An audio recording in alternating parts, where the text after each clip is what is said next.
ലോകം മുഴുവൻ തങ്ങളെ ഒറ്റപ്പെടുത്താൻ നോക്കുമ്പോഴും ഒരു വൻ ശക്തി തങ്ങളെ നെഞ്ചോട് ചേർത്ത് പിടിക്കുന്നു എന്ന് പരസ്യമായി പ്രഖ്യാപിച്ച ഇസ്രായേൽ പ്രധാനമന്ത്രി ബെഞ്ചമിൻ നെതന്യാഹു. അന്താരാഷ്ട്ര തലത്തിൽ ഇസ്രായേലിന്റെ വിശ്വാസ്യത തകർക്കാൻ പല കോണുകളിൽ നിന്നും ശ്രമങ്ങൾ നടക്കുമ്പോഴും അതിനെയെല്ലാം കാറ്റിൽ പറത്തിക്കൊണ്ട് ഇസ്രായേലിന് അചഞ്ചലമായിട്ടുള്ള പിന്തുണ നൽകുന്നത് ഇന്ത്യ എന്ന ഈ മഹാശക്തിയാണെന്ന് അദ്ദേഹം വികാരാധീനനായി പറഞ്ഞു.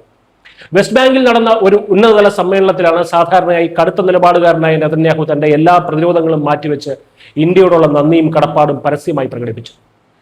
ഇന്ത്യയും ഇസ്രായേലും തമ്മിലുള്ള അപൂർവവും സവിശേഷവുമായിട്ടുള്ള ബന്ധത്തെക്കുറിച്ചാണ് നെതന്യാഹു സമ്മേളനത്തിൽ വാചാലനായത്. ലോകത്തിന്റെ ഭൂരിഭാഗം ഭാഗങ്ങളിൽ നിന്നും തങ്ങൾ വലിയ തോതിലുള്ള എതിർപ്പുകളും ഒറ്റപ്പെടുത്തലുകളും നേരിടുകയാണെന്ന് അദ്ദേഹം തുറന്നു സമ്മതിച്ചു.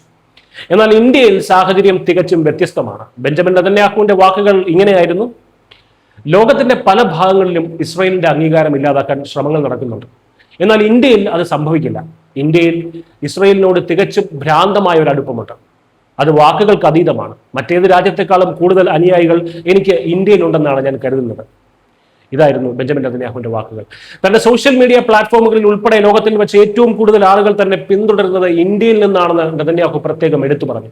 140 കോടി ജനങ്ങളുള്ള ഒരു മഹാരാജ്യം തങ്ങൾക്കൊപ്പം ഉറച്ചു നിൽക്കുന്നത് ഇസ്രായേലിന് ഈ പ്രതിസന്ധി ഘട്ടത്തിൽ നൽകുന്ന കരുത്ത് ഒട്ടും തന്നെ ചെറുതല്ലെന്നും അദ്ദേഹം കൂട്ടിച്ചേർത്തു. ഇന്ത്യയുമായുള്ള തന്റെയും തന്റെ രാജ്യത്തിന്റെയും ആഴത്തിലുള്ള ബന്ധത്തെക്കുറിച്ച് നെതന്യാഹു ഓർമ്മിപ്പിക്കുന്നത് ഇതാദ്യമായിട്ടല്ല. പ്രധാനമന്ത്രി നരേന്ദ്രമോദിയുമായി തനിക്കുള്ള വ്യക്തിപരമായ സൗഹൃദത്തെക്കുറിച്ചും അദ്ദേഹം സംസാരിച്ചു. 2018 തന്റെ ഭാര്യ സാറയോടൊപ്പം ഇന്ത്യ സന്ദർശിച്ച നാളുകൾ ഒരു സ്നേഹോത്സവം പോലെയായിരുന്നു എന്നാണ് നെതന്യാഹു വിശേഷിപ്പിച്ചത്. ഒരു ലവ് ഫെസ്റ്റ് പോലെയായിരുന്നു എന്ന്. അന്ന് ഭാരതീയർ തങ്ങൾക്ക് നൽകിയ ആദരവും സ്നേഹവും ഇസ്രായേൽ ജനത ഒരിക്കലും മറക്കില്ലെന്ന് അദ്ദേഹം വ്യക്തമാക്കി.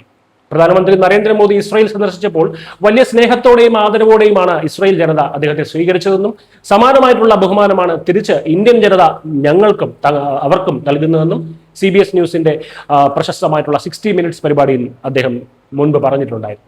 ഭീകരവാദത്തിനെതിരെയുള്ള സമാനമായ പോരാട്ടവും നൂതന സാങ്കേതിക വിദ്യയിലെ പരസ്പര സഹകരണവും ഇരു രാജ്യങ്ങളെയും കൂടുതൽ അടുപ്പിച്ചു നിർത്തുന്നു. പാശ്ചാത്യ രാജ്യങ്ങളിൽ ഇസ്രായേലിനോടുള്ള ആഭിമുഖ്യം ഗണ്യമായി ഇടിയുന്ന പശ്ചാത്തലത്തിലാണ് നെതന്യാഹുവിന്റെ ഈ ഒരു പ്രസ്താവന വരുന്നത്. ഈ വർഷം ഏപ്രിലിൽ പുറത്തുവന്ന പ്രശസ്തമായിട്ടുള്ള പ്യൂ റിസർച്ച് സെന്ററിന്റെ പുതിയ സർവേ കണക്കുകൾ പ്രകാരം അമേരിക്കൻ ജനതയ്ക്കിടയിൽ ഇസ്രായേലിനോടുള്ള എതിർപ്പ് വർദ്ധിച്ചു വരികയാണ്. 60% അമേരിക്കക്കാരും ഇസ്രായേലിനെ ഇപ്പോൾ ഒരു അപ്രിയ രാജ്യമായിട്ടാണ് കാണുന്നത്. കഴിഞ്ഞ വർഷം ഇത് 53%. അതുപോലെ തന്നെ ലോകകാര്യങ്ങളിൽ ശരിയായ തീരുമാനമെടുക്കാൻ നെതന്യാഹുവിന് സാധിക്കുമെന്ന് വിശ്വസിക്കുന്ന അമേരിക്കക്കാരുടെ എണ്ണത്തിലും വലിയ കുറവുണ്ടായിട്ടുണ്ട്. 59% അമേരിക്കക്കാർക്കും ഇപ്പോൾ നെതന്യാഹുവിൽ ഒട്ടും വിശ്വാസമില്ല. അമേരിക്ക പോലുള്ള പരമ്പരാഗത സുഹൃത്തുക്കൾ പോലും കൈവിടുമ്പോൾ ഇന്ത്യ തങ്ങളെ കൈവിടുന്നില്ല എന്ന നെതന്യാഹുവിന്റെ പ്രഖ്യാപനം ആഗോള തലത്തിൽ വലിയ തന്ത്രപ്രധാന പ്രാധാന്യമാണുള്ളത്. പാശ്ചാത്യ ലോകത്ത് തനിക്കെതിരെ ഉണ്ടാകുന്ന ഈ ജനവികാരത്തിന് പിന്നിൽ നമ്മുടെ അയൽരാജ്യമായിട്ടുള്ള പാകിസ്ഥാന്റെ കുൽസിത ബുദ്ധിയാണെന്നും നെതന്യാഹു തുറന്നടിക്കുന്നുണ്ട്. അമേരിക്കൻ ജനതയ്ക്കിടയിൽ ഇസ്രായേൽ വിരുദ്ധ വികാരം കുത്തിവെക്കാൻ പാകിസ്ഥാൻ കേന്ദ്രീകരിച്ച് വലിയ തോതിൽ വ്യാജ സോഷ്യൽ മീഡിയ അക്കൗണ്ടുകൾ പ്രവർത്തിക്കുന്നുണ്ടെന്ന് അദ്ദേഹം പരിഹാസത്തോടെ വെളിപ്പെടുത്തി.